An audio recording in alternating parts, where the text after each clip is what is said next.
रामकृष्ण हरी संत महंतांचे दर्शन व संवाद ऐकण्यासाठी हा एक प्रवास ह्या यूट्यूब चॅनलला लाईक करा, शेअर करा, सबस्क्राईब करा.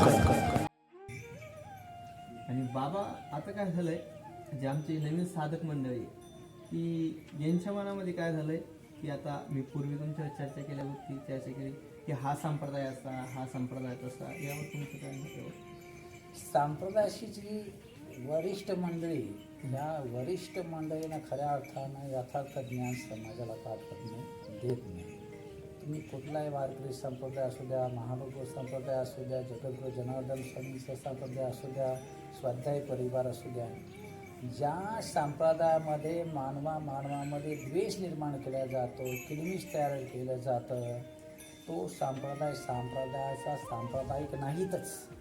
ज्या खरा तो एकची धर्म जगाला प्रेम अर्पा, जो मानवामध्ये प्रेम निर्माण करील, तर तो संप्रदाय उत्तम आहे, तो सांप्रदायिक उत्तम आहे. आणि त्याच संप्रदायामध्ये सगळ्यांनी गेलं पाहिजे.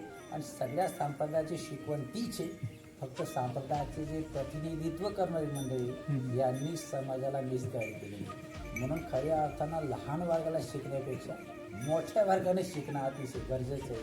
की प्रत्येक संप्रदायाने काय सांगितलं की आपल्या जीवनाचा उद्धार करण्याकरता आपण मुंगीपासून तर ब्रह्मदेवापर्यंत एकच आत्मा आहे, हे ज्ञान ज्याला कळलं तो त्या संप्रदायाचा उच्चभ्रू म्हटला पाहिजे आणि मग तो कनिष्ठ बुद्धीचा म्हणला पाहिजे. बाबा आजकाल काय झालंय की आपले आध्यात्मिक लोकही आणि बाकीचे राजकीय लोकही आता धर्मामध्ये चांगल्या प्रकारे म्हणजे प्रचार प्रसार करायला लागले की हा धर्माच्या लोकांनी ह्या आपल्या हिंदू धर्मावर आघात केला, त्यांनी आपल्याला आघात केला. याबद्दल तुमचं काय मत आहे बाबा? माझं तर हेच मत आहे, आपल्यावर आपण अन्य धर्माच्या विषयी बोलण्यापेक्षा आपण ज्या हिंदू धर्मामध्ये आहोत त्या हिंदू धर्मातल्या सगळ्या लोकांची बुद्धी सात्विक झाली पाहिजे. हिंदू धर्माच्या लोकांनी अन्य संप्रदायाच्या किंवा अन्य धर्माच्या लोकांना नाव ठेवण्यापेक्षा आपण कुठल्या स्थितीत आहोत याचा विचार अगोदर केला पाहिजे. आपण हिंदू धर्माचे जे आचार आणि विचार आपल्या संस्कृतीत सांगितले तशा प्रकारचं आपण आचरणात आणतो का हे अगोदर पहा. आपल्यात सात्विकता आहे का ती अगोदर पहा. आपण दुसऱ्याचा द्वेष करतो का ते अगोदर पहा. आणि प्रत्येक हिंदू धर्मातल्या जेवढे संप्रदाय त्या सगळ्या संप्रदायाने एक संघटित होऊन आपल्या धर्माच्या संस्कृतीप्रमाणे आचरण जर केलं तर अन्य ह्या जगामध्ये जे बाकीचे द्वेष आहे ते निघूनच जाते.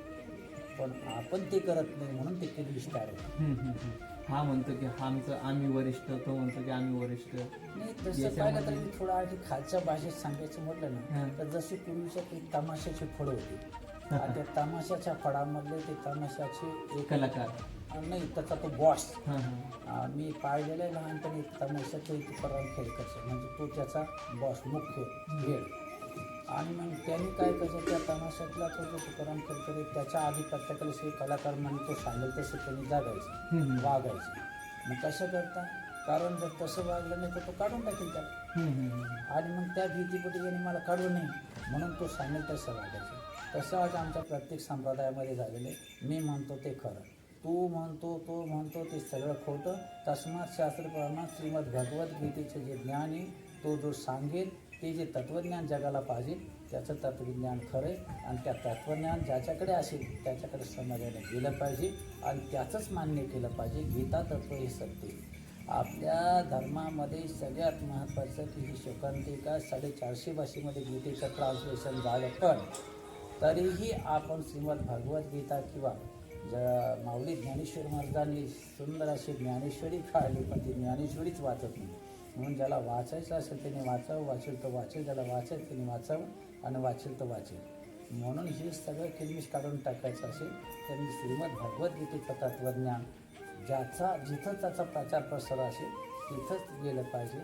आपण साधारण चांगल्या दुकानामध्ये जर माल भेटेल त्या दुकानात जातो, जिथं खराब माल भेटेल तिथल्या दुकानात आपण जात नाही. साधारण गोष्ट एखाद्या हॉटेलमध्ये चांगले पदार्थ असेल तर त्या हॉटेलमध्ये पदार्थ आपण घेतो. मग आपल्याला जीवनाचा उद्धार करायचा असेल तर चांगलं कोण आहे, खरं कोण आहे, खोटं कोण याचा विस्ताराचा विचार न करता आपण कोणाच्या सान्निध्यातमध्ये जातो आणि तिथं आपण बसतो. कारण बहुतेक संप्रदायामध्ये बहुतेक लोक जे आहेत ते पैसा आणि प्रतिष्ठा आणि सन्मान हे मिळावा एवढंच करतात, तेही जगतात, तेही तुम्हाला जगायला सांगतात. आणि मग खोट्याच्या दुकानामध्ये खोटाच माल मिळणार नाही. खरं दुकान कुठे तिथं तुम्ही गेलं पाहिजे. खऱ्याच्या दुकानात गेल्या तिथं खोटा माल मिळणार नाही.